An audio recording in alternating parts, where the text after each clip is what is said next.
pretty much how to be. We're just Okay. talking back and forth and getting to know you. I mean, like, I I've known you for, I don't know, 14, 14 16 months months. now, Yep. but it feels like a lot longer.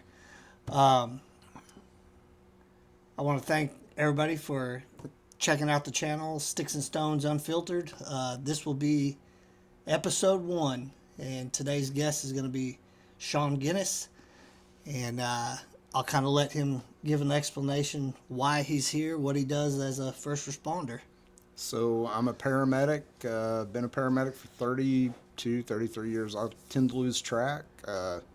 Celebrating EMS week this week, pretty much. Come here to support Robbie's channel. He's starting out with a podcast now, and all of us first responders, law enforcement, fire department, everybody needs to be here to support this. We need to all be in here telling a story of some sort. Well, cool, man. I appreciate you coming. You about an hour and a half down here drive. Hour and a half. All right, all right. Well,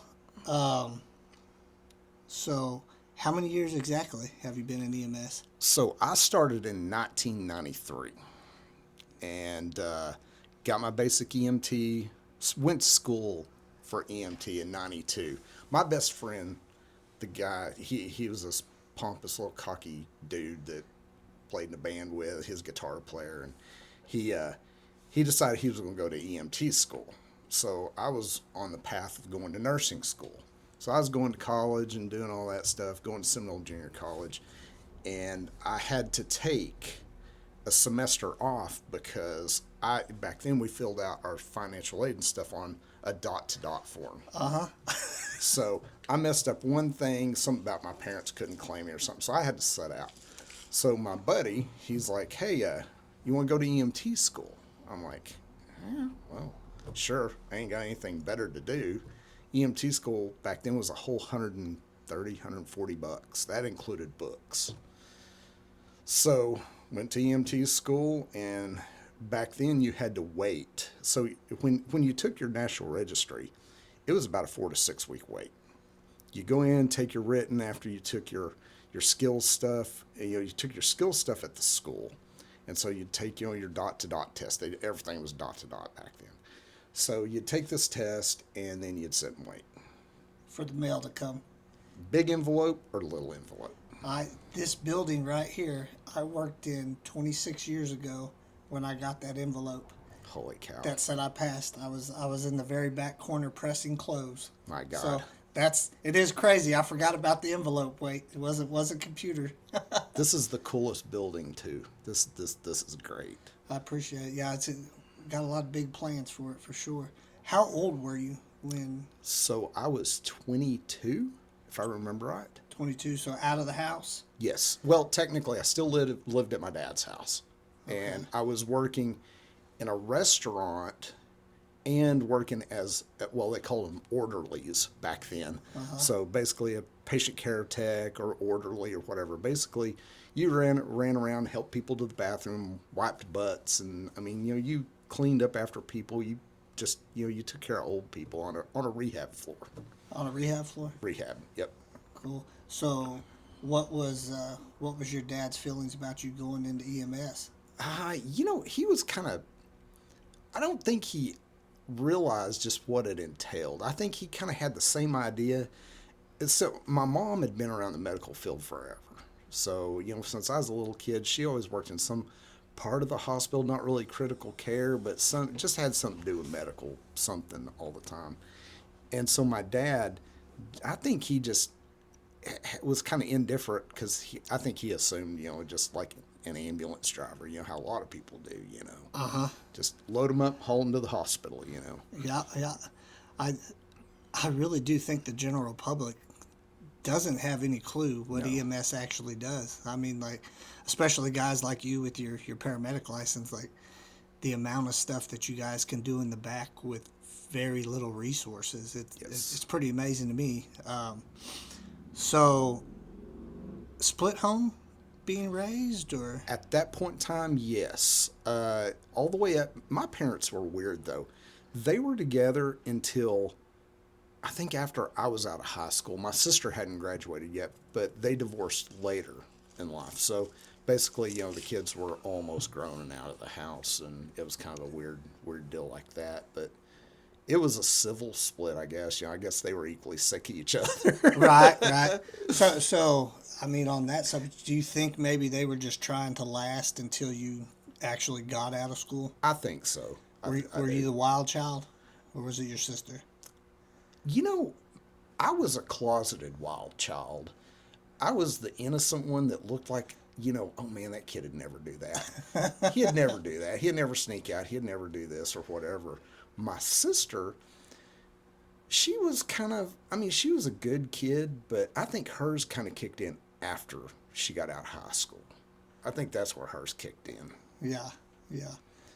Yeah, that's probably well, I don't know. My mom would probably say I was crazy as could be in high school. I didn't get in a whole lot of trouble, but, You just didn't get caught. That's right. That's right. Well, so right now you're on a bus, you're on a ground ambulance? Yes. How much time did you spend in the air? That's what interests me when we had talked before. So, after I got my paramedic in 2000. I had decided at that 3-year mark, because back then you had to have 3 years of experience to become a flight paramedic, or basically go to the flight side. So I had decided when I was an intermediate that was basically my calling, because there was a guy I used to work with. His name was Brian. I could say his last name, but he'll know who I'm talking about. What is an intermediate? So an intermediate is technically an advanced now. All of us old guys call intermediate advanced, I guess, now. So intermediate, you could intubate, you could start IVs back then, you could give D50 and sodium bicarbonate cardiac arrest, no epi.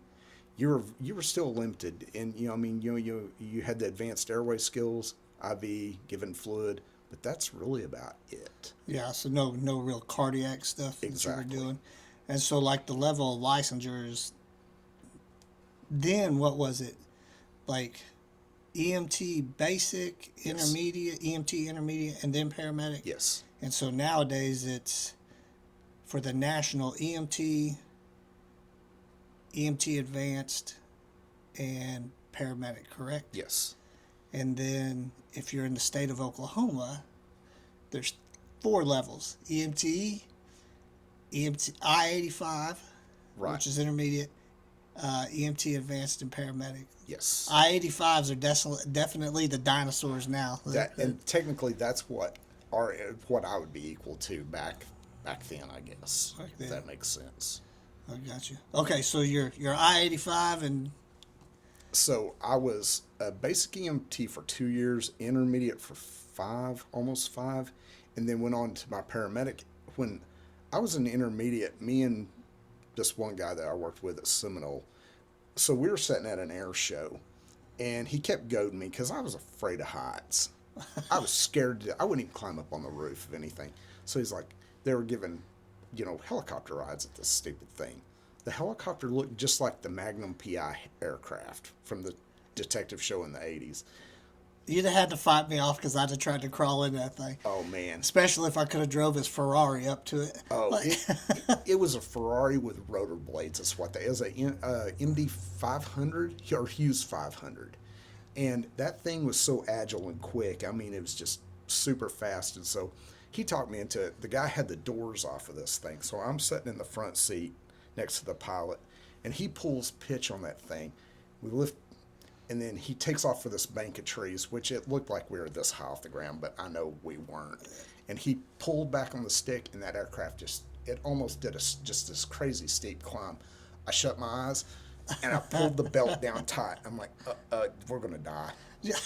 So I open my eyes, and I'm looking, and he's hovering straight above that runway, and he just drops the nose, and here we are again. And he did some, not really aerobatic stuff, but, stuff to make your lunch want to come up. Right. Did it? No. Actually, it's like I was hooked after that. And then, 3 years after getting my paramedic, I went to Academy in West Plains for air evac. And that was, back then, that was a whole week. You went up there, and you didn't. There was no promise of a job, if that made any sense. So they wanted the best of the best, and so you stayed up there for 5, 6, 7 days, just hanging out. They provided you with a room and meals, and that was it. No guarantee of a job. No, was it paid training, or this was you just had to perform and then you might get a job offer? That's right. Yep. Okay. You had to jump through all their hoops. I mean, and it was a brutal academy. I mean, you went through 12 lead training. You did scenarios like we had this guy. He was a military nurse. This guy, it's like he hated life. He hated everybody. Old military guy, but it was your ICU, wherever, basically our ICU station. So he had 3 nurses and 3 paramedics lined up on the wall. And you had this dummy laying here. So the instructor's Yes. a military guy. Yes. Okay. Yes. And it's just like, he probably never ate food. He probably just lived off of cigarettes and coffee, probably Right, bourbon right. at night. You know? Okay.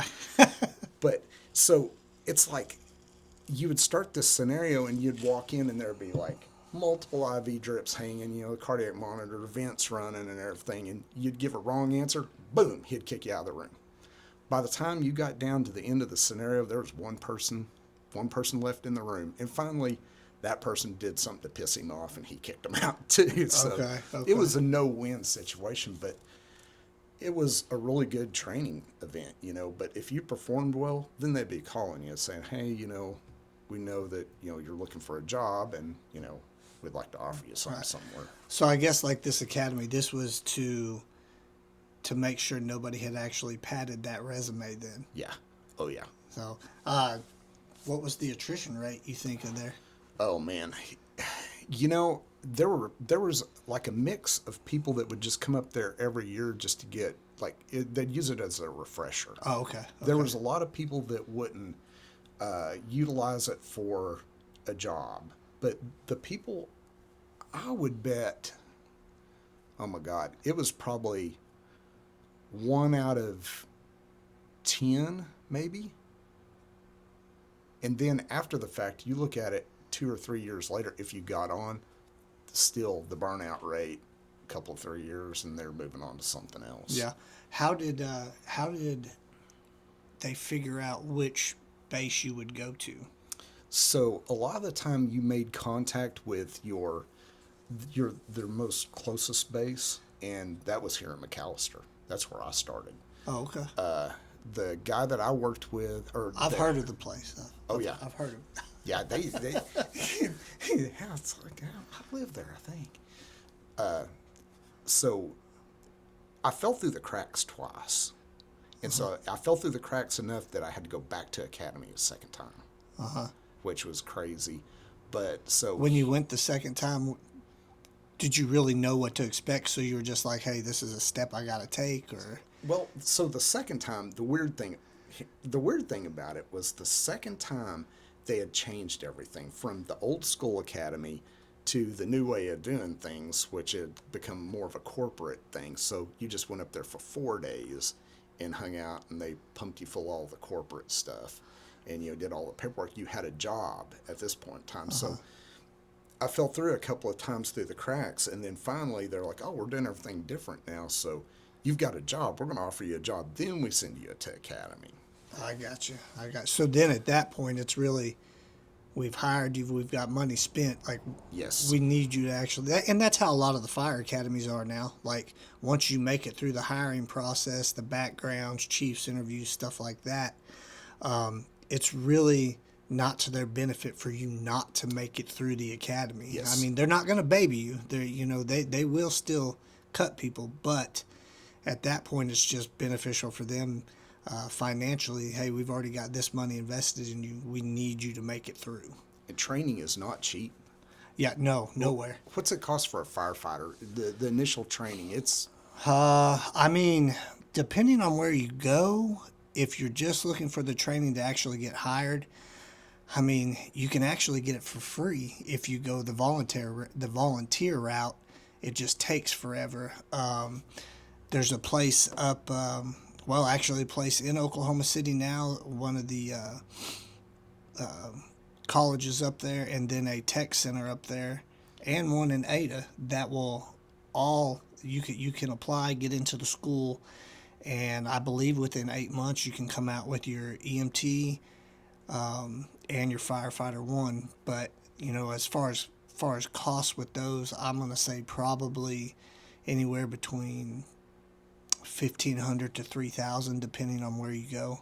Which, for a job that you can get a 20-year retirement for, that's money well spent. Absolutely. I try and steer a lot of the youngsters nowadays that don't really know what they want to do. I'm like, get into the fire service. I mean, this 20-year career, and if you love it, you'll probably stay longer. So Now, do they still do the Plan B? I remember at one time they did Plan B. You could stay an extra 5 years and get a big check. yeah, there's I believe it is called Plan B still, but the Oklahoma police officers have the same opportunity too. I can't remember what they call it, but it's basically like every year you're staying past.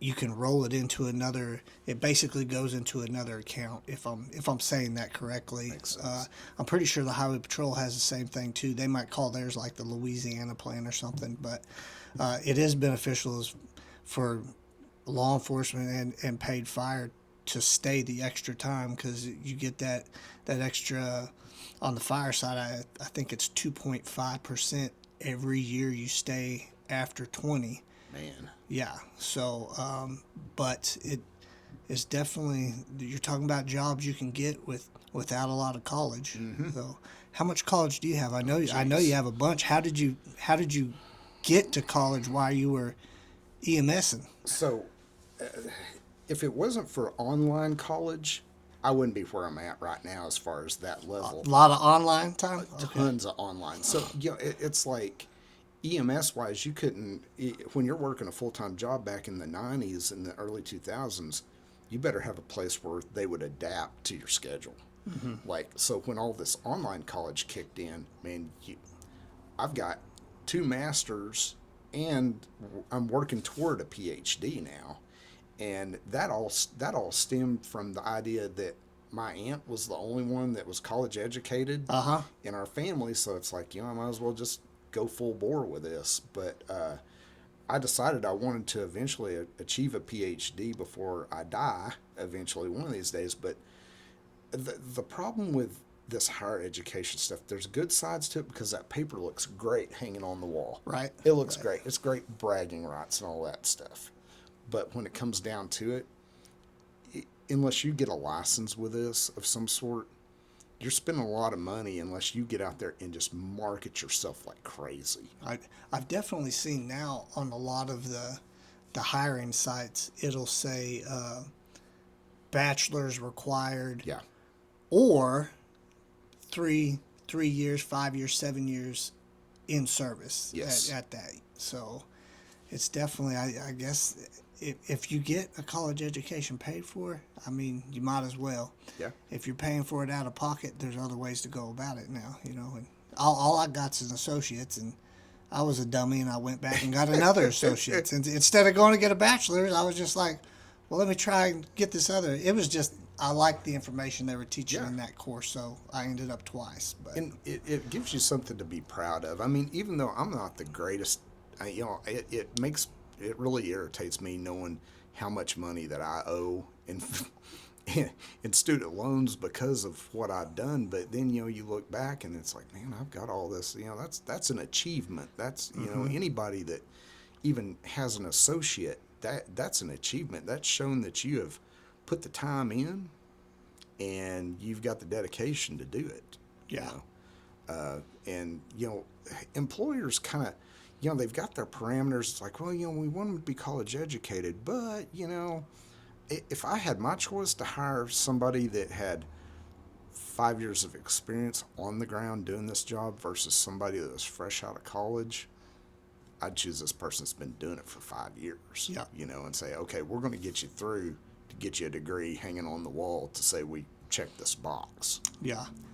I know there's a lot of employers too now that they will hire you with the years of experience and with the understanding that you are going to be concurrently enrolled and going until you achieve the degree, Yep. which is awesome. I mean, especially if they're paying for it. That's true. So you ended up with master's, bachelor's. What'd you quit with? I started out, I got an associate in occupational safety and health. Then I went on and got my bachelor's and then a master's in that. Then I've got a master's in emergency management. You have a master's in emergency management? You're in the wrong job, bro. Yeah, I know. I know. It's like I had somebody tell me that a while back, and it's like, man, you need to be working for the government or something. Something. Government pension. That's all I can say. So, if I hope to God my professor ain't watching this, but she probably is. So I'm working on a degree in community health. So that will meet the parameters for a PhD, because all this other stuff, it's kind of hard to obtain a PhD in those. But community health, I know this, I understand the concept of it.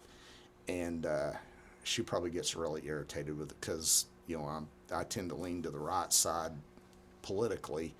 But you can tell the colleges lean the other direction because, of certain types of money that pours in and, different things without getting political. But Yeah. they want people to lean to the left in these programs, and it's leaning to the left ain't my cup of tea. You're probably not going to get that easy A. I No, don't know though. no. You never know. And you get professors both sides of the spectrum too. So you started out rotary helicopter. Yes. So how did you get to the fixed wing? So every time I did 9 years with Air Evac. So I went into the area position. So I bounced all over multiple states: Oklahoma, Texas, Arkansas, and Missouri. Oklahoma, Texas, Arkansas, And Missouri. 4 of them. Yeah. Okay. So there was times. So my main states were Texas and or Oklahoma and Arkansas. But whenever things would dry up, you'd get fully staffed. If you had a Texas license, you could go down to Texas and work anywhere in Missouri the same way.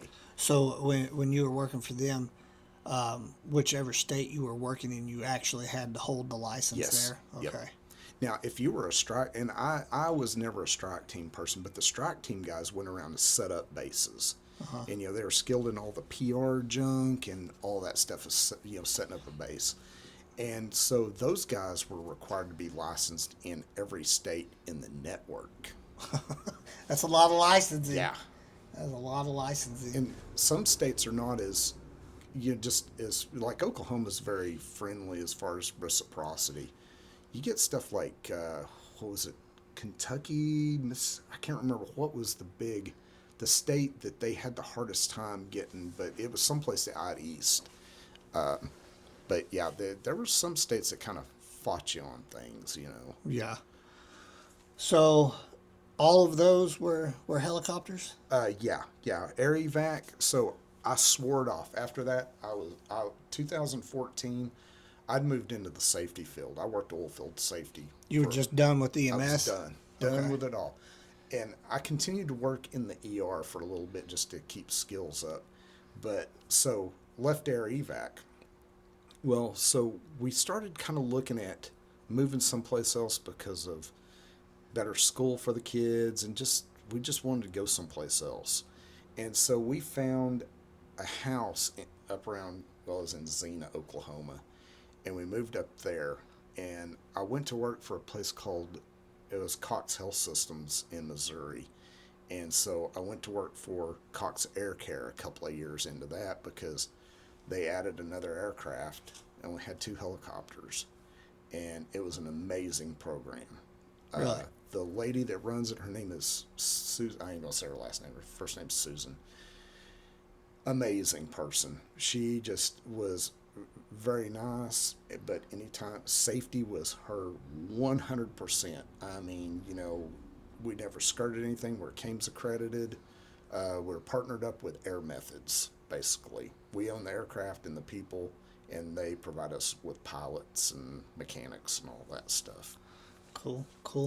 So when you were flying in the helicopters, was that mostly 911 or like what were your flights about? So it's a weird dynamic too, because people see these TV shows and they'll see like Boston Metaflight or whoever, man, that aircraft lifts off the top of the hospital and flies out and picks people up off the scenes. So the hospital based programs like Cox Air Care, if you worked either one of those ships, you were doing a lot of out and back, like 911 based stuff. Now, air evac, it depended on where you were at, because there's a lot of bases that do more transfers than they do scene flights. Yeah, like emergency transfers. Yes. So, not necessarily them, but like just aircraft in general.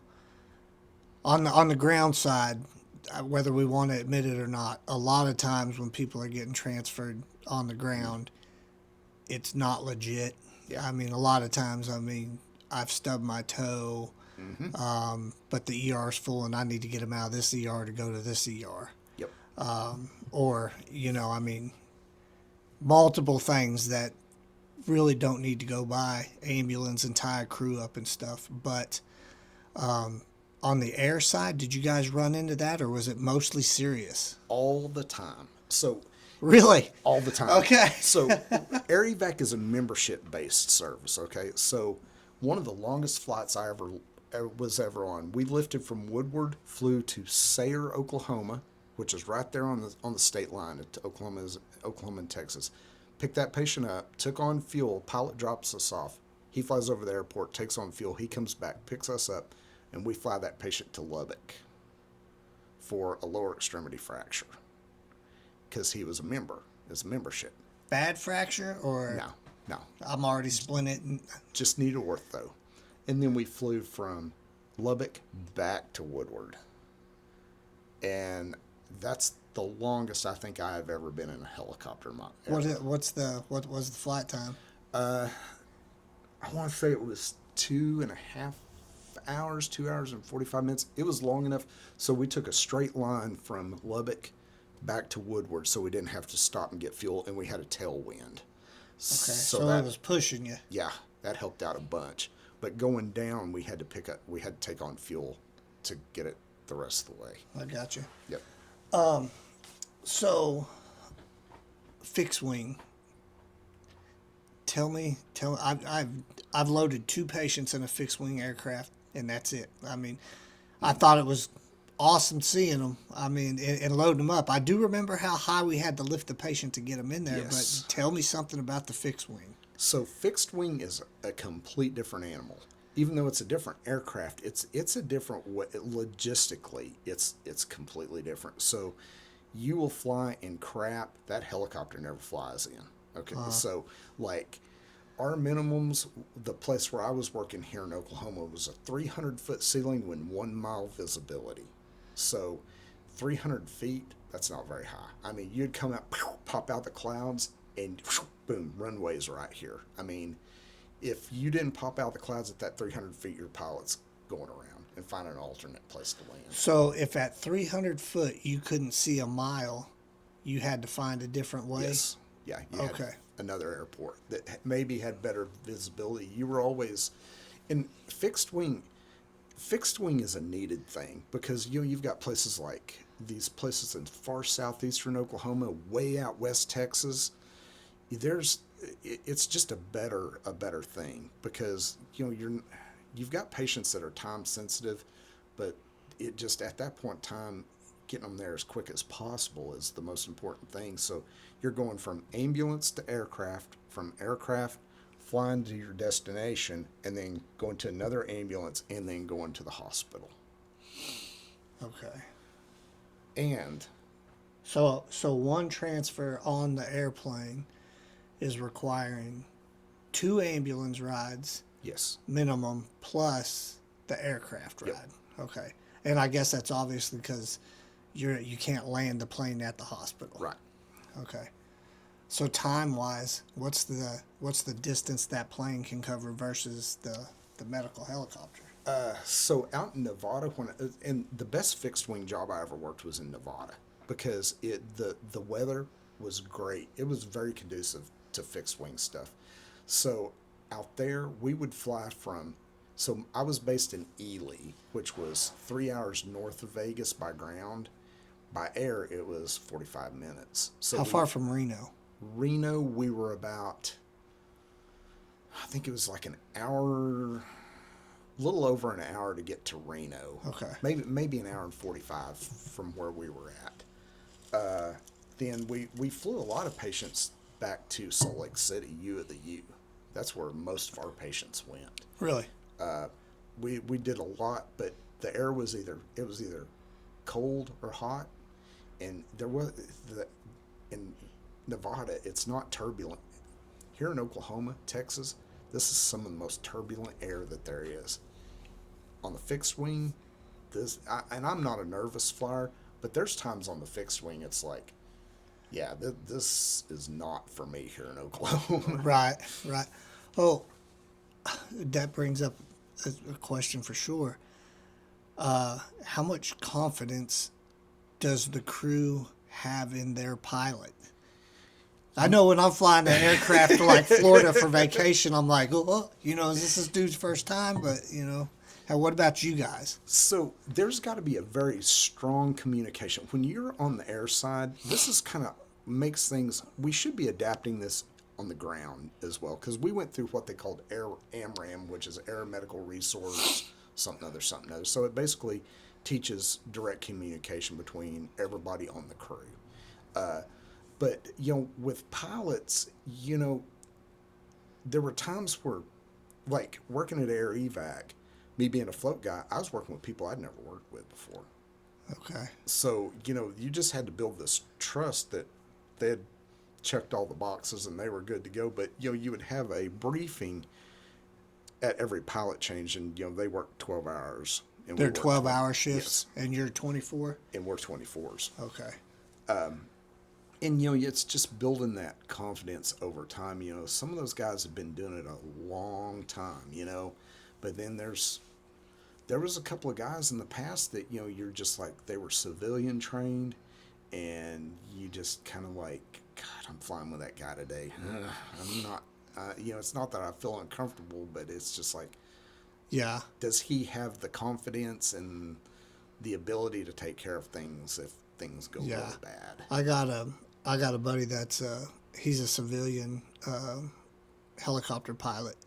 He's about got out of it now. It costs so much for you to do it on the civilian side. Yeah. And I flew with him, and he did good. Mm-hmm. He did good, but I also thought in the back of my mind, this bro used to be a firefighter with me, and I remember him when he said he was going to get his helicopter license, but he did good. Yeah. We definitely dropped some golf balls at a golf course for a charity, and I got another friend. I've never flown with him, but he flew Apaches. Oh, very cool. And I'm confident in his flying ability right now. I'd take off with him, and but I just know he actually instructed too. Yeah. Taught students how to fly the Apaches. So, but I definitely, I can see where the guys that have been military pilots, they probably got their stuff, a lot of times they're a little wild too. Oh, yeah. The ones that I know two actually, and both of them were wild. It was crazy to me that they ended up being chopper pilots. But I mean, I just see that adrenaline rush it carried right on to the career. Oh yeah. But so you flew out of Las Vegas, or where would you guys go to pick those patients up? So what we would do, I would fly to Vegas from Oklahoma, and then I would drive to Ely, which is about 3 hours north of Vegas. Oh, wait. You weren't living in Vegas? No. Where were you living then? Oh, I lived here in Oklahoma. This was the dream EMS job, because they paid our airfare to go out there. So it's what it is. This guy, he owned a flight service out there in name. Okay, so I'm assuming everything that he had was leased. Aircraft, we had 2 or 3 helicopters, multiple planes, and every piece of equipment was leased. He owned the name. That's how I do it. I wouldn't want to. Absolutely. I'd be switching those dudes out whenever. Okay, but anyway, so you're living in Oklahoma. So I come across this on Indeed. They're looking for flight paramedics because this guy had been paying contract people to contract nurses and paramedics ridiculous amounts of money to come in and work for him. It was cheaper for him to pay paramedics $100,000 a year and pay for their airfare. So we would go out there. So they had 3 bases at that point in time. We had Ely, Elko, and Winnemucca. Winnemucca was a helicopter base. Okay. And so Elko was helicopter and plane, I think, and Ely was just plane. They were talking about putting a helicopter out there, but it never materialized. And so I would fly out there. On their dime. On their dime. Okay. Work 4 days, and we might do 2 or 3 flights to wherever. Never had a single vent patient out there. COVID kicked in. It just, the luck of the draw, it just never happened. So during COVID, you never had a single vent patient? Out there. Because what happened, they really didn't understand COVID. Nobody really understood it. Yeah, when it first kicked off. Yeah. And so the hospital, the University of, which hospital was it? That's all right. It was I can't remember. Whatever hospital out there, they said, we don't want them unless they're vented. Don't bring them here. Right. We're not going to accept them unless they're. And we all thought the vent is the way it's going to save them, and that's not how it turned out. Yeah. I mean, even to this day, people I see going on vents, I'm just like, this is probably not going to have a good outcome for you. Nope. Okay, so they pay you to get on the plane in Oklahoma City. Mm-hmm. Or Tulsa, mainly Tulsa. Okay, Tulsa. Fly out there, so that's 1 day. Then you're there 4 days. 4 days. Yep. Where are they putting you up? At a station or? We stayed in the fire station out in Ely, and unbelievably huge metal building. They even had an elevator in this thing. At a fire station. Fire station, 2 levels. Okay. They had an elevator. Okay. It's just crazy. That's what I'm talking. No pole though. No pole. No Okay. pole. No Okay. pole. I was kind of disappointed they didn't have any pole. I'm sure there's a pole in that station somewhere. I don't know. It's a dying thing. I know a couple stations in Oklahoma that still have them, but they're definitely they're going away.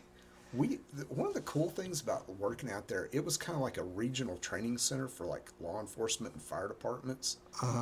We would have the feds come through, and they would have these big just all kinds of continuing education that they would do, and it was really cool. We got to sit in and watch them talking about a lot of the drug traffic coming through the area and stuff. That was very eye-opening. Talking about all the fentanyl and different things that was coming through the area, I'm like, because, it's so remote. There's times where we think we work remote stuff here in Oklahoma, Texas, Arkansas. Those guys, Ely Fire Department, they had a BLS fire department ambulance, if I remember right, and they would respond to, it was an Indian reservation out there somewhere called Duck something other. It was like an hour and a half response time for them. To get to get there. Yeah, and you know how good that's going to be when you show up. And, Yeah. What is it? What is it? The golden hour. Was it the platinum 10? I can't even remember Something anymore. like that, yeah. Well, you ain't hitting any of those for sure. No. So fly out, stay there 4 days, and then they fly you back. Yes. So how many of those rotations do you have to do a month? It was twice a month. So you're making $100,000 a Yes. year for working 8 days a month, right. and you're flying into Vegas. And I'm flying into Vegas. I should have made some different career choices. I should have. So you get on that fixed wing. Actually, I don't even know about the helicopter. I know on the ground ambulance, we load somebody up and they take a turn for the worst.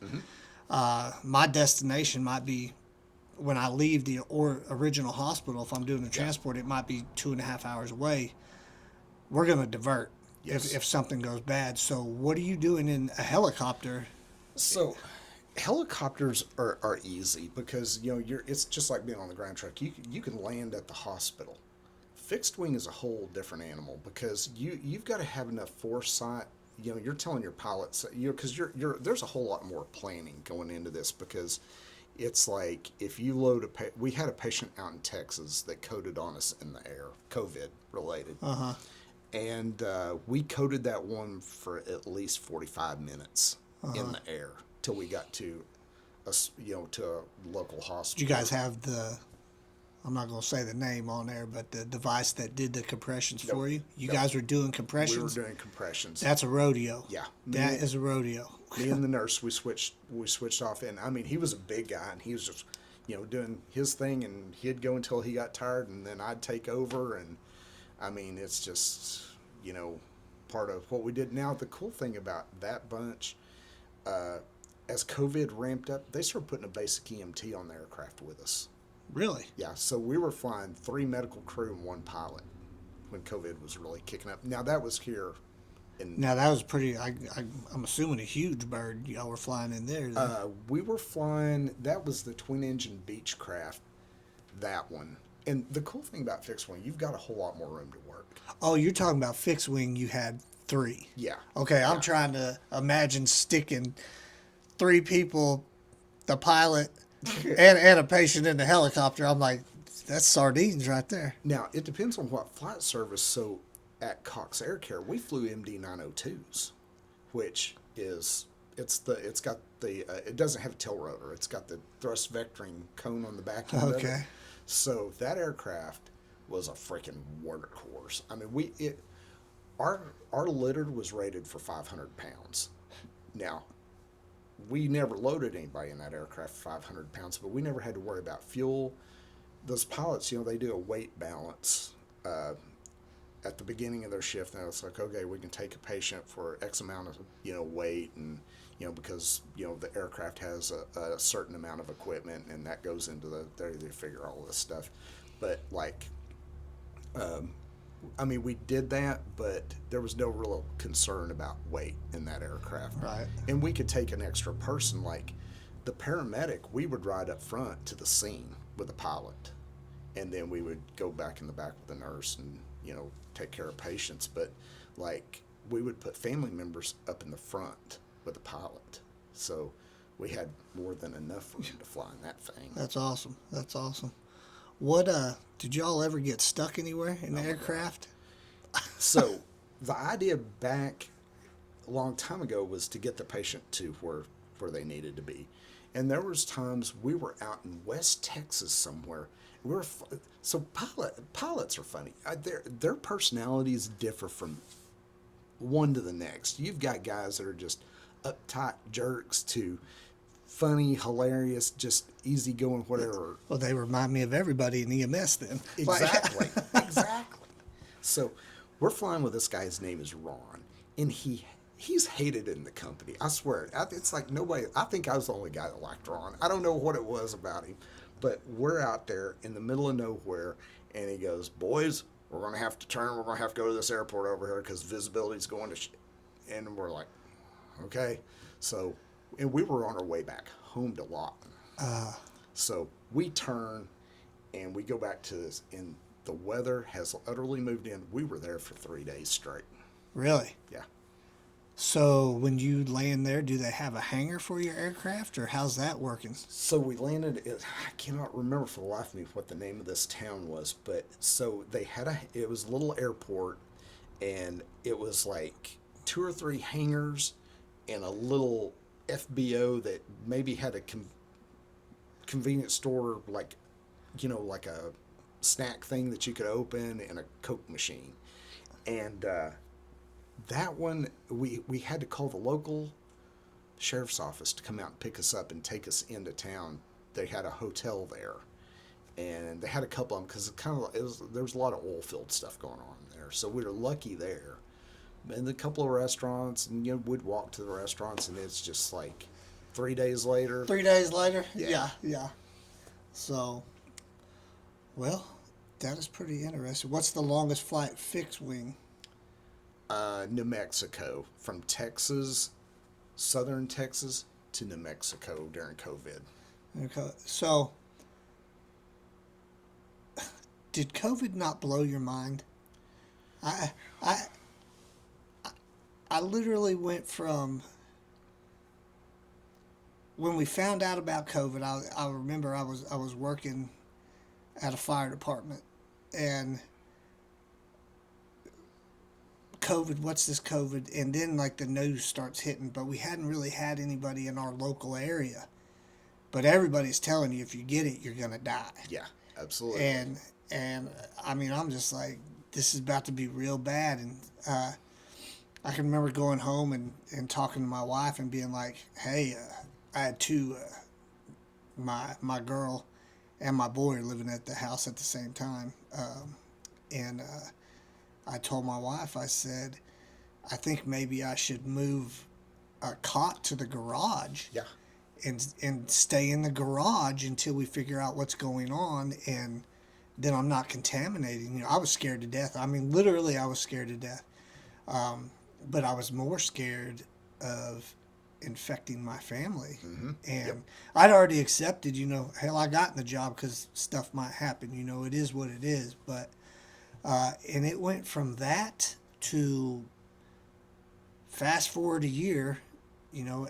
People are still panicking about it, but I feel like those of us that were in EMS or first responders at that point, it was like, you got COVID? Well, I'm not going to lick your face, but we're Right. going to be fine. You know, we went from wear masks, don't wear masks to I had a cut off sleeve that I would put, and I wore the same one Yep. everywhere I went. But where were you when COVID actually hit? It started when I was working in Nevada. It got to the point where I couldn't catch flight. That's the whole reason why I left out there, because I was standing in the airport in Tulsa and they started canceling flights. The most crazy part about that is that the day that I was afraid that I wasn't getting to work was the day, and I've got a picture. I've been writing a book about this.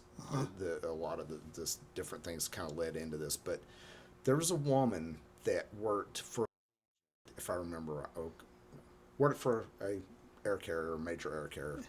She worked for an airline somewhere. Airline. We'll cut it out. Don't worry. And she was at the counter. You always saw her. She worked there for years.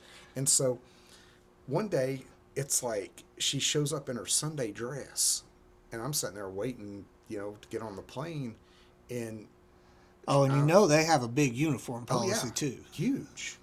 And I'm like, well, that's kind of weird. And so she gets to talking to somebody else, and they're like, oh yeah, they called me in because they don't have anybody to work because everybody's sick. So it goes from where they get you on the plane. Well, somebody else took over at the desk, and she went downstairs. And as I'm walking, fixing to get on the plane, I can see her through the window, and she's down there directing another aircraft into another gate in her Sunday dress with the vest. At least on. she had the safety vest on, right? Yeah. It was insane. I mean, COVID was so crazy.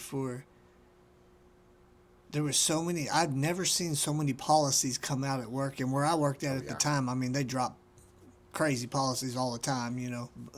Were you guys wearing SCBAs when y'all would go into houses? Well, so at first that was kind of where we were going to be wearing SCBAs.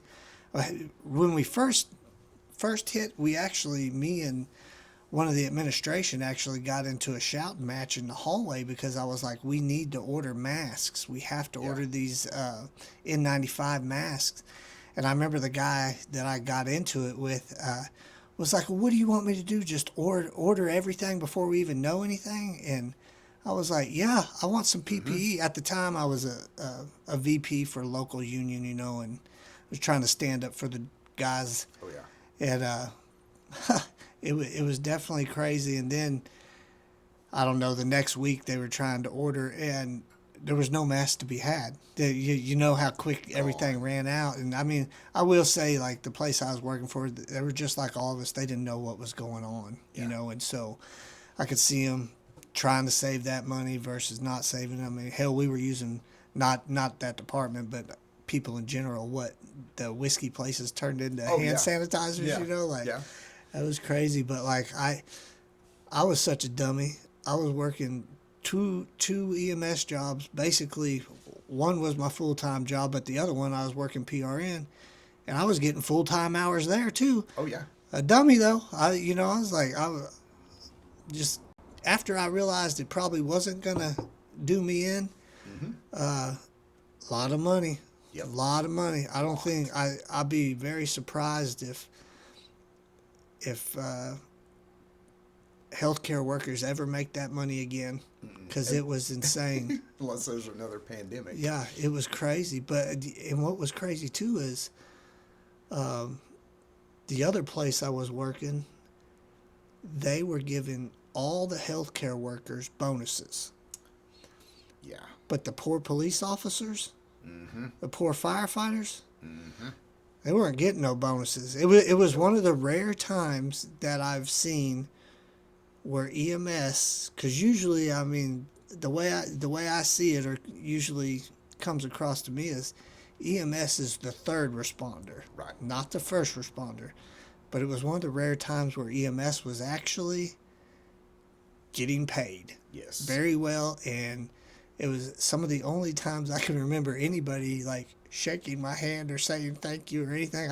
And I'm not a guy that needs a thank you for your service at all, but it was stuck out in my mind that people were overly happy to see us. Now we've transitioned back to they don't like to see us at the hospital. No, they don't. Unless we're picking a patient up, then they're happy. But that receiving hospital, they ain't gonna be happy when we get there. Nope.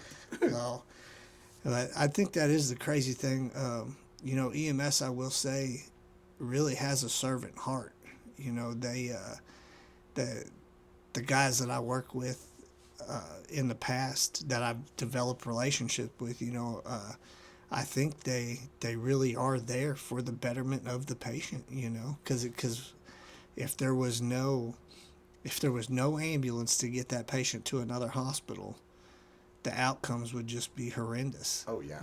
Because, but, so what are your feelings about rural healthcare versus the metro area healthcare? So it's two different ways of thinking, because if you really stop and thought about it, you could probably run metro EMS with advanced and basic trucks all day long because they're so close to a hospital every which way they go. If you had paramedics on response vehicles, like, 1 out of every 10 calls you actually really needed a paramedic, they just jump on and, go to the hospital with the patient. Rural EMS, we do a lot of stuff where it's just kind of like, it gets to be cowboy land at times. Yep. You got to improvise a lot. Mm-hmm. And rural EMS, you're with a patient a whole lot longer, and understanding how medications work, drips, RSI, intubating your patients, vent management, and all that is a whole lot more. It's more. It's not really more important, but your chances of using it are way higher. So when you're saying RSI, for the people that aren't in EMS, what are you talking about with the RSI? Because you couple it with the vent. So. Yes. So it's just like whenever you go to surgery, they give you a concoction of medications, they put you to sleep, and then they put a tube in your throat. And then they hook you to a vent that tube goes in your trachea, and basically, they manage your airway, that way. So you're unresponsive, you don't know what's going on. A lot of the time, by the time we get to these patients, you're doing RSI, but they probably don't know. Their level of consciousness is just right at that point where they still have a reflex where if you put a laryngoscope in their mouth, they feel that tickle and they start coughing or trying to throw up. RSI basically puts them to sleep and they don't feel any of that. So I know that you worked in a huge, you worked in a Trauma One center in Oklahoma. Yes. So, and you worked there as a paramedic. Uh-huh.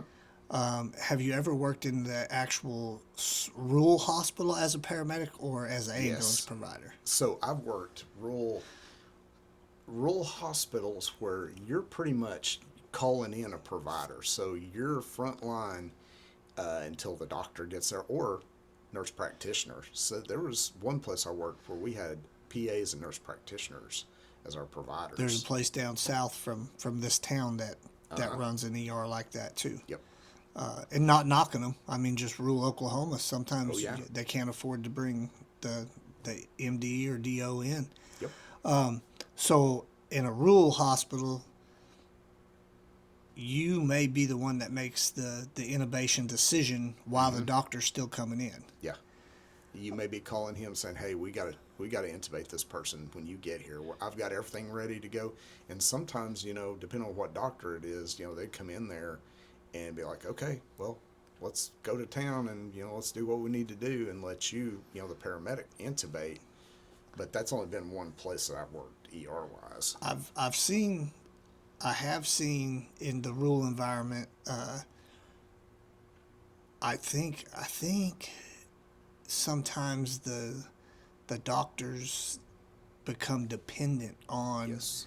the paramedics being there, because I've worked two different places that we were literally, I mean, if we were in house in station, we were 3-4 minutes away. If we got that phone call and, hey, we need you to come over here, there's a hard time starting an IV, or there's, but you'd get over there sometimes it'd be a bad patient, and it was like, you know how to intubate? Yeah, okay, you do it. Yeah. And it's like, I mean, I do know how to intubate, but this is your patient. Am I taking this patient out later? Or like, but I'll do what you want. I'm cool with it. Yeah. Like, can I get a bonus? But, Yeah. So let's see here.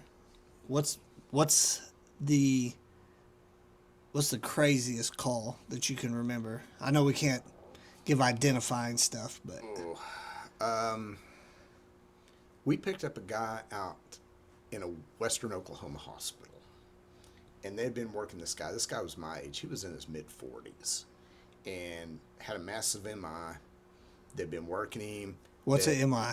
Myocardial infarction, heart attack. Okay.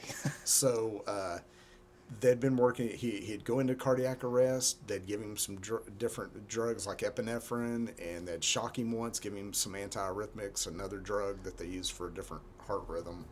And so it was drug shock back and forth, and they'd lose a pulse, they'd get a pulse back and everything. So we flew in, and they got a pulse back. We loaded the guy in the aircraft, took off with him. So we're heading out, and the guy starts moving around, and all of a sudden he starts moving around, and I lean over and I trying to hold his shoulders down and tell my partner, I said, we need to knock him back down. We need to get some drugs, anything. Let's get him down. So I tell the pilot, I said, pick a spot, land. This is fixing to go bad. We're about to fight this dude Yeah. in the air. In Yeah. a Bell 206, which you're sitting this far away from your partner, and the patient's head is sitting almost in your lap. Yeah. And so we're flying, and the pilot turns, and he lands in the middle of the local golf course. Okay. So about that time, we get the guy knocked back down, and so I step out of the aircraft with it still running, and I pull the head of the cot out just a little bit, and I re-intubate the guy. He'd extubated himself? Yes, Okay. he set up and yanked the tube out. Okay. No deflated bulb or nothing. Nothing. Pulls it out as my partner pushes the drugs. Okay. And so we get him back down, and then, he's extubated himself just that fast. Yeah. So 40 years old, 40 years old. cowboy. Oh, yeah. So he's country strong. Yeah, country strong. So climb back in the aircraft, slide him back, lock him back in, and we lift, and we start heading. So he starts the same thing. He goes into a shockable rhythm. We shock him. It's epi back and forth, and we get a pulse back. So we start telling the pilot, hey, divert to here, because now we've lost a pulse. So we're lined up, heading for this helipad, and we get a pulse back. We're like, we know he needs a cath lab, so let's keep going. He did. We lined up for other hospitals multiple times on the way to OKC. We land, we get him into the ER, and it's the same thing. It's been this way all the way to the main hospital up there. I don't want to say their name. But we get him in the ER, and it's like, okay, take him upstairs, cath lab. So we go up to the cath lab. They start all their stuff. They lose a pulse on him again. Shock, back and forth, back and forth. So finally they get a pulse back. These guys at the sending hospital, they were like, hey, we're fixing to call this. This guy, he's done. We loaded the guy up, took him to the hospital up there. Ain't going to say who it is.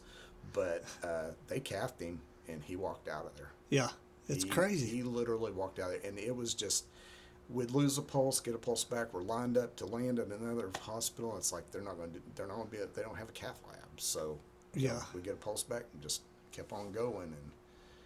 But yeah, you get some of the you get more crazy stuff on the helicopter, I think, because they call you the 911 stuff. You tend to get a lot of bad stuff, but then you get a lot like membership stuff.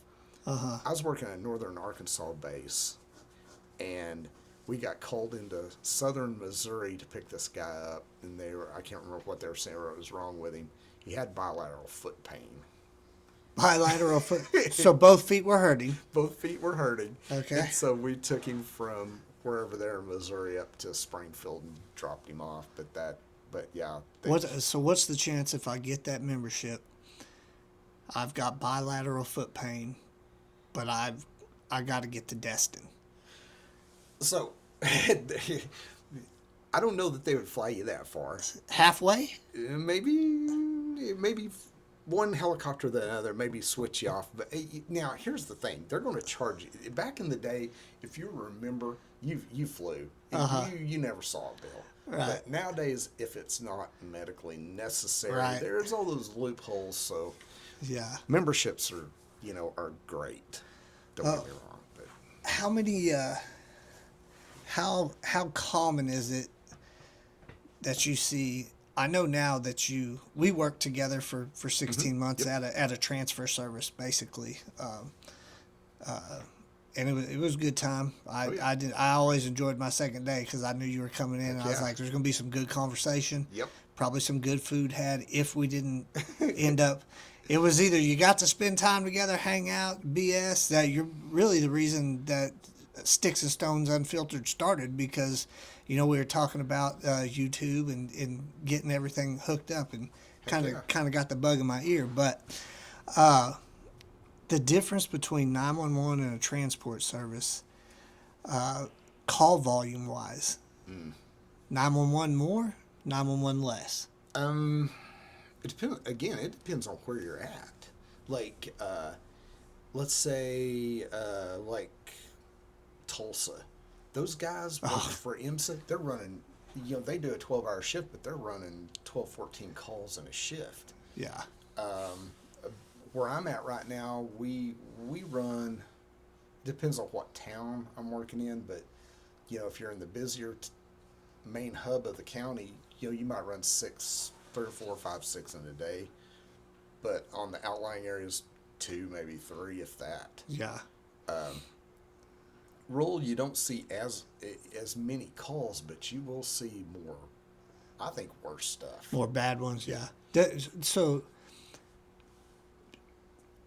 it always seemed to me if I got a call in rural areas, they weren't calling because the foot hurt. They were calling because the tractor lopped the foot off. Yeah. They're carrying their foot in a bag. Yeah.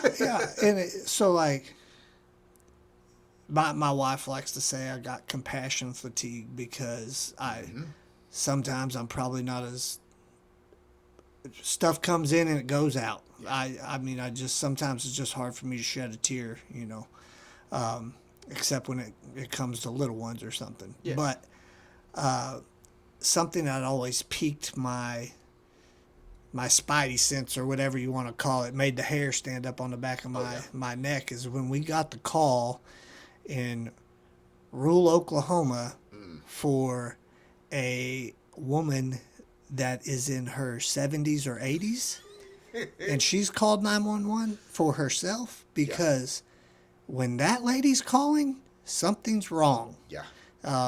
When it's, 18, 19-year-old kid, it's a toss-up. Something might happen. But when we got the call and it was a 70 or 80-year-old woman, we knew it was going to be real, Yep.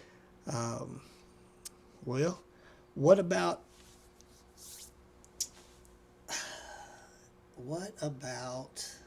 how about have you ever hauled anybody that's been bit by a tiger? No identified. Yeah. No patient identifiers, but So hands down, that's probably the craziest thing I've seen on the helicopter.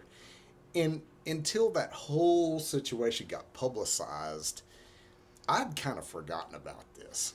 So, How do you forget about your patient that was bit by a tiger? so in that area, you've got to understand that's those types of people are very common. Okay, so to kind of give you an idea, one of the little hospitals in that area that I worked, ground EMS and the ER, we had some people that came in that their little kids had been sprayed by a skunk because these kids were trying to catch the skunk. And Okay. they were afraid that the skunk bit out of them multiple times because and now they thought The kids spray had wasn't rabies. enough to say, leave me alone. Okay. It's almost like they drew a circle around this area. They said, okay, everybody go here that has this mentality. I don't want to get in trouble for talking smack on people. So Wildlife lovers. that's right. Yeah, love the wildlife. That area was known for this specific person and his tigers and refuge or whatever you want to call it. What wasn't he an EMT at some point? Yes, he was. Did you ever get to work with him? We saw him in passing. So working on the ground service down there, you would see him at one of the local hospitals occasionally, here and there. And the funny thing about him, he wore the jacket with a big fuzzy collar like the EMTs and paramedics wore back in the The old 80s. fake beaver collar? Yeah, yeah. Okay. And so I'd never ran into him, but my wife had met him. Here's some cool stuff about that guy though. He would do PRs so in Ada years ago, one of the local businesses that came in, one of the big corporations that came in, the big box store, they had him come out and bring tigers and bears and lions and oh my, whatever he had, but he had tigers and lions, babies, or cubs, kittens, whatever you call them. And she got to meet him, and the kids got to hang out with all this stuff. I was working on the helicopter. We were going to come there for a PR, but we got a flight someplace. But he would do all this community stuff. He was a really good community person, which people see this crazy redneck side that all this stuff's been blown out of proportion, but I mean he was very all about his community and doing good things. But we got the call. So the crazy thing is, at that point in time, I worked for Air Evac and I worked for the trauma center. Both the trauma center was my part-time job. Air Evac was my full-time gig, or the helicopter. And so we got the call, and we were not the base that was originally the closest. The original base, they were already on a flight. So, and whenever you would get the call, they would just say it's either trauma or medical. That's it. When you get the call for the helicopter? Yes. Okay. So, Who's calling you? So our dispatch. Okay. Whenever our dispatch, so they didn't want a pilot making a decision, skirting weather minimums, all that. So like if they called and said, hey, we've got a 2-year-old that's got an arm missing and blah, blah, blah, blah, blah. A pilot may say, well, we got to go to this. Because they're two. Because they're two. Yeah. But so we would get in the air before they would give us, all the information. It's either trauma or medical.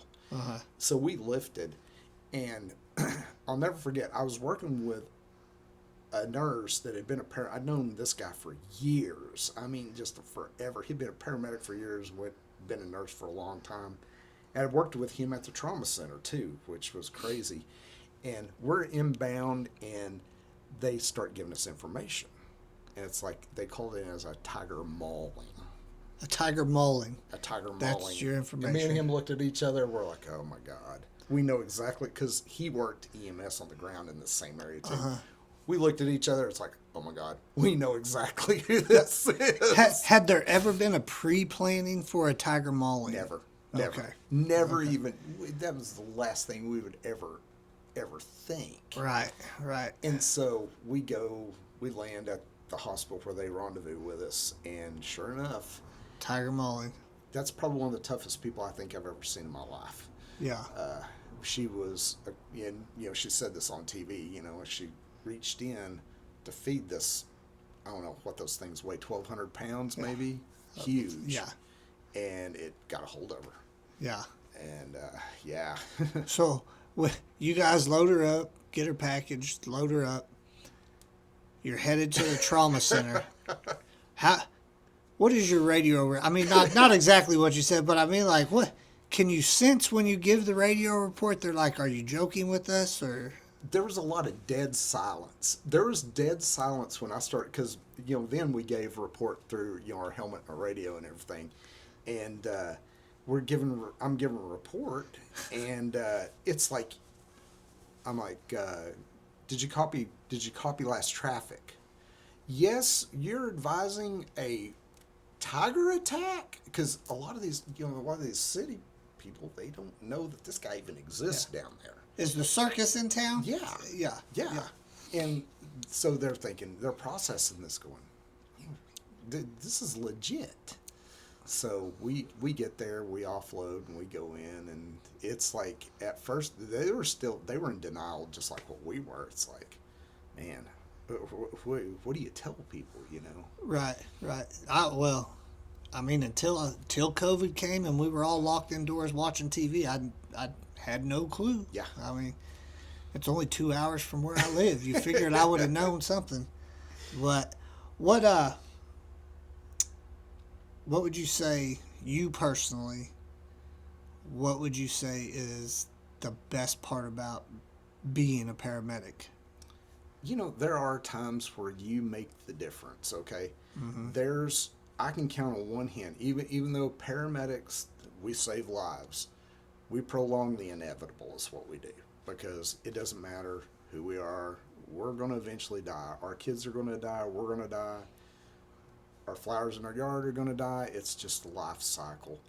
But there are those times, like I said, probably 4 or 5 times that I made the difference in pulling somebody back from the reaches of the Grim Reaper, and that's what makes it so gratifying. It's like knowing that you had a hand in, making the difference. I mean, I hate to use the term saving lives, because I don't look at it like saving lives. I just look at it as, we're just a tool in the toolbox to prevent the inevitable. Mm-hmm. I like second chances. I'm giving people a second chance, third chance. Yeah. It's definitely. I do think that paramedics, EMS, especially paramedics. I mean, you guys go to school. It's not a 3-month program. You know what I mean? And you guys are. There's a reason I'm not a paramedic.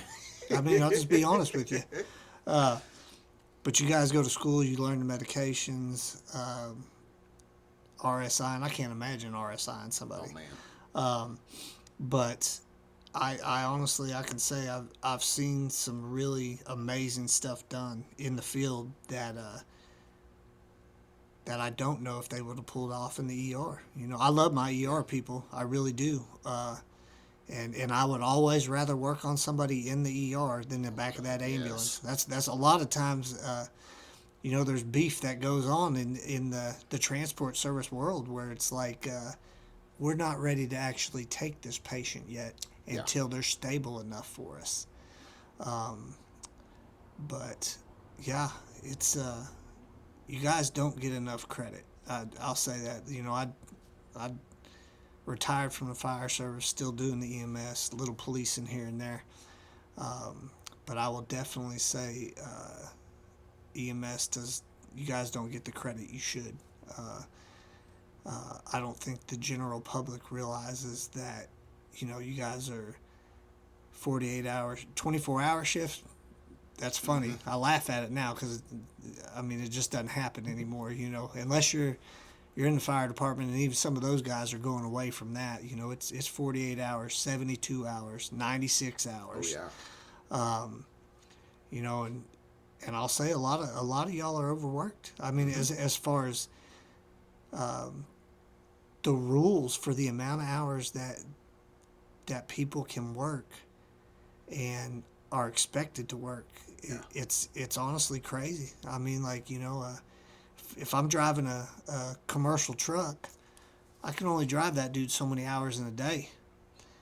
If I'm driving an ambulance, I can drive that Unlimited. dude 48 hours, 90, 72, whatever I want. Drink your coffee, drink your energy drink, and you can make it through driving for the most part. Right. But what's crazy to me is you guys are back there doing the same thing, the same thought process with the same amount of sleep. Yes. I mean, if I'm low on sleep, I'd rather be driving than be in the back. That's just me. But what do you do for stress relief Oh man. to get away from the EMS? I play guitar. I don't think about EMS. We have a ferret rescue. We have 14 now that have their own little You have 14 ferrets. 14 ferrets that right now they have a travel trailer. They're not. We're in the process of rigging up at our new place, so we've got a travel trailer. They have a travel trailer. They're like rock stars. How did y'all get 14?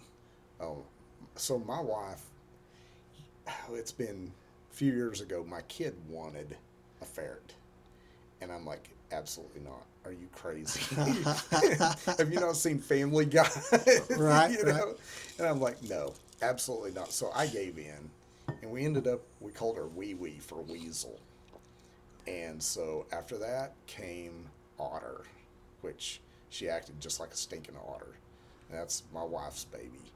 And so I'm like, I've never seen my wife take up with an animal like this. And so one day I came in and Otter and Wee Wee, they just had run of the house back then. And they'd gotten in her plants and dug everything up. I mean, there was dirt everywhere. I'm thinking, oh God, they're dead. They're dead. She didn't care. It's like, and we just started rescuing them. And before long, we had them in the house with us. And then we got to the point where we had rescued enough, so they ended up with their own cabin and their own house. And yeah, that's a pretty cool stress relief, just going out there and sitting down. Here lately, I hadn't had a whole lot of time to spend with them, but there's nothing more stress relieving as just sitting down with them, and they play and crawl all over you and just do their ferret things. And they're like people; they have all have their own personality. But yeah, we're going to build an outdoor enclosure that they can go from their trailer into their outdoor enclosure and do their thing. But yeah, stress relief. It's like, you end up with a lot of different hobbies. If sometimes you can turn something into making money too. As far as hobbies, I do some leather work and different things, and it's just kind of things over the years that you just pick up, and you get tired of doing it for a little while, you just do something different. Did you ever combine the hobby with work? Did you ever? I mean, there is a lot of downtime in EMS too. So I did. When I was on the helicopter, I had a hand-powered leather sewing machine, and I would take that and set it up in the hangar. Okay. And I would punch out some things here and there. But yeah. Right. I know. Off the top of my head, I can think of like 5 guys that play the guitar at work. Oh yeah. And it's so funny because like you'll walk by a bedroom door, and somebody's just going to town, and you can just hear the wires, them strumming the wires. Yeah. With no music though, and they've got the headphones on. But there's five that one out of Oklahoma City. Every once in a while, he would do it without so we could hear it. But it was always pretty cool to me to actually, when they would let us hear it, what they were doing, because if you don't hear it, you just hear the strum, and you're like, what is this person doing? Like, okay, whatever, but what would you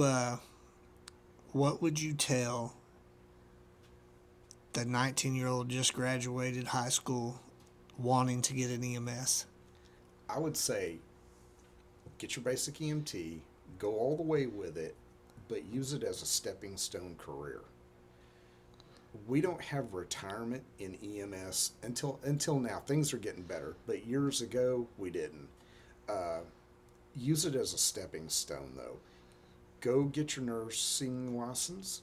or go to X-ray tech, go to fire service, go to something that you know that you're going to be able to provide better for your family. I mean, all this lights and sirens stuff is cool. It's great, whatever. Rotor blades, we had flying, all that stuff is cool. But what matters is how you support your family in the end. And if you're kind of, and I got in this rut of just doing EMS nonstop. And I was going to do nursing, but you know, it's like finding a schedule that fits together. It never lined up. But these young guys, before they get a family, before anything, get your education out of the way. Yeah. Get settled in a career, because being an EMT, a paramedic, and all this, it's been good to me because I've found some high-paying jobs and different things. I turned down $900 a day in the middle of COVID in New York City. But it's like, we're not that, you know, you're lucky in some places. I've seen paramedics being paid $12 and $14 an hour. And you can't support a family on that. Nope. You nope. know? The wages have come up some, I mean, well, drastically from when I got into it. Yeah. I mean, 25 years ago, like $10 an hour. I mean, my God, come on now. Like, but I definitely will say, like, I would agree with you. Like, use it as a stepping stone, like, because you can finance your way through nursing school. Yes. On that pay.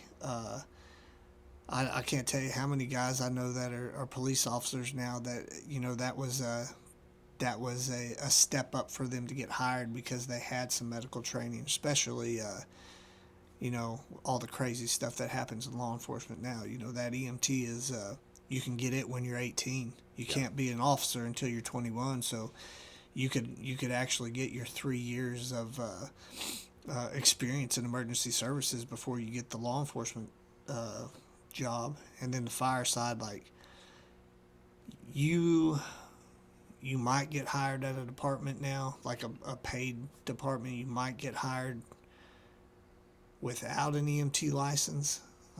You might.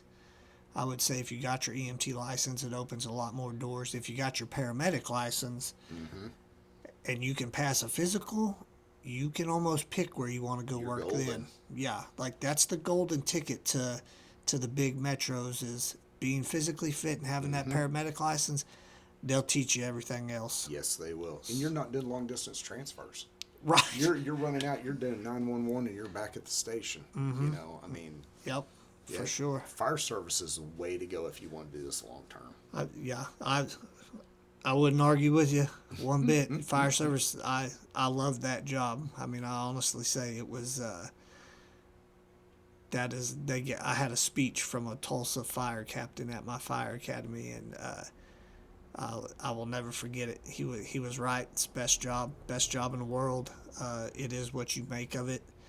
There's definitely better departments to work for than others, but I do remember him saying, leave the wood stack higher than you found it.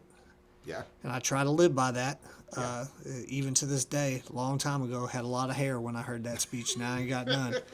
But leave that wood stack higher than you found it. And the other thing that sticks out that he said was, form your own opinion. Yeah. Form your own opinion about organizations and about your people. Yes.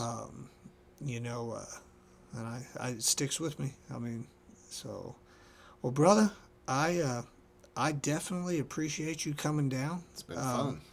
And I am gonna miss you at work. I wish we still working. It's small world though. Small world. You can always come to work with us over there. I ain't gonna say don't you do that to me, Ricky Bobby.